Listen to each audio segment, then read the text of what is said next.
سؤال كتير عم متكرر بصراحة، ليش ما بترجع لسوريا؟ رجوعي لسوريا ما خيار عملي. والله بلشت تمطر يا بلشت تمطر. الله يبعث الخير. شوف على النومي انت شوف طلع تحتنا كراتين على الكراتين على الكراتين. يا سلام شوف.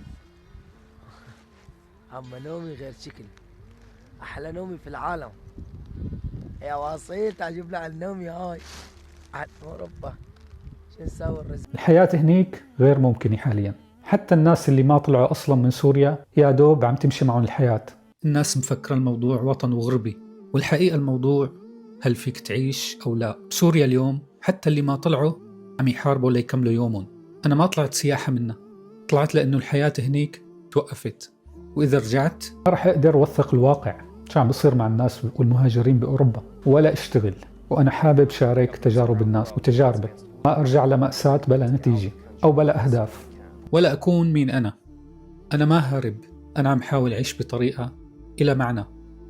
ولما سوريا تصير بلد تعطيك حياة، أول واحد برجع. لما تقول لي ارجع، مين رح يستقبلني هنيك؟ أنت ولا الشارع؟ النصيحة سهلة، بس المسؤولية ولا حدا. ممكن تروح لحاليا سياحة، ولكن ما للعيش. والله يفرج علينا وعلى سوريا وأهل سوريا.